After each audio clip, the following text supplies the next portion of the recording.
নমস্কার আমার প্রিয় বন্ধুরা। তো আজকে বিশেষ ভালো করে কথা বলতে পারবো না, কারণ হচ্ছে আমার একটু গলায় একটু প্রবলেম আছে। যাই হোক, আওয়াজটা ভীষণ ক্লিয়ারভাবে আসছে না। যাই হোক, তোমাদের সঙ্গে এই ভিডিওটা আমি শেয়ার করছি। দেখো, আজকে গণেশ পূজা। আজকে আমি পোস্ট করছি, এটা কালকে গণেশ পূজা হয়েছে। তো অনেক বছর থেকে এই পূজাটা হয়, কিন্তু আমার কিন্তু আশাই হয় না। যাই হোক, এখানে তো বিশেষ একটা পয়সা লাগে না, তবুও আর কি কেন জানি আসা হয় না। তবুও এই ভেবেই আর কি এবার আসা। যাই হোক, যদিও আসলাম, এসে দেখো কতটা ভিড়, দেখে আমি অবাক। যাই হোক, দুর্গাপূজাও এরকম আমি ভিড় কোনো দিনও দেখিনি। এই যে এরকমটা ভিড় হতেও পারে, বিজয় দশমীর মতো ভিড় আর কি। কার উপর দিয়ে কে যে যাবে বুঝতেই পারা যায় না, এরকমটাও হয়েছিল ওখানটায়।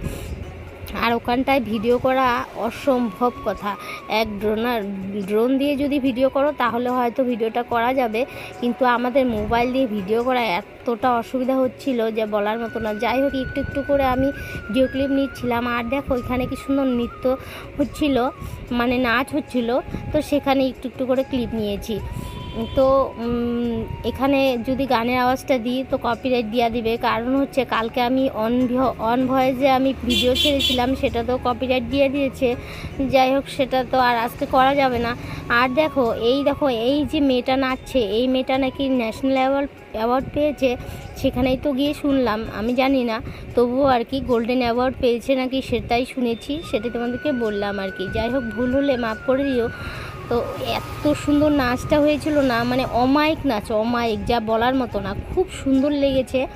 যাই হোক, সেখান থেকে যে আমরা মন্দিরের ভেতরে যাব সেই অপশনটাও আমাদের কাছে ছিল না, কারণ হচ্ছে এতটা লোক যে ওখানটা হবে একদম ধারণার বাইরে, এতটা লাখ লাখ মানুষ হবে আর কি, এতটা ভিড়।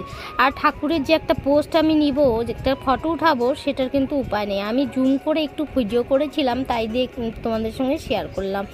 এতটা ভিড় বলার মতো না। আর এই মন্দির একদম আত্মা ছুঁয়ে যাবে, এতটা সুন্দর আমাদের এই গণেশ মন্দির। যারা দেখো নাই তারা, আমি চাইবো তারা একবার হইলেও এই মন্দিরে আসবে, তোমরাই দেখতে পারবে এতটা ভালো লাগে এই মন্দিরে এসে, বলার মতো না। আর যাই হোক, তারপরে এখান থেকে আমরা বেরিয়ে পড়লাম, কারণ হচ্ছে এতটা ভিড়ের মধ্যে থাকা তো অসম্ভব কথা।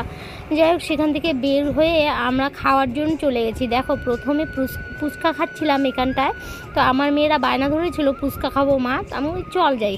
কারণ হচ্ছে জানো, ওখানে প্রসাদ খাওয়ার জন্যই আসা আর কি, সেখানটায় আর প্রসাদ খাওয়া হলো না। এখন কি হবে, কারণ হচ্ছে সারাদিন প্রসাদ দিয়েছে ওখানে, আর কত লোককে প্রসাদ দিবে বলো। যাই হোক, সেখান থেকে ঘুরে এসে আমরা এখানে একটু আড্ডা দিচ্ছিলাম, আর ভীষণই ভালো লাগলো। আর দেখো, এই যে এখানে এসে আইসক্রিম খাচ্ছিলাম। তো আমার জায় নাকি আইসক্রিমটা কিনে দিয়েছে, আমি অতটা বলতেও পারবো না। যাই হোক, আমি খাবারটা খেয়ে নিয়েছি। তো সেখান থেকে খাওয়া দাওয়া করে এই যে এখন সবাই মিলে একটু পোস্ট দিলাম যে দেখো আমরা আইসক্রিম খাচ্ছি আর কি। তো একটু ভিডিও করে নিলাম, তারপরে এখান থেকে চলে যাবো আমরা বাড়ির জন্য। তো আমরা কিন্তু টোটো রিজার্ভ করেছিলাম। আর দেখো আমার মেয়েরা কোথায় বসেছে।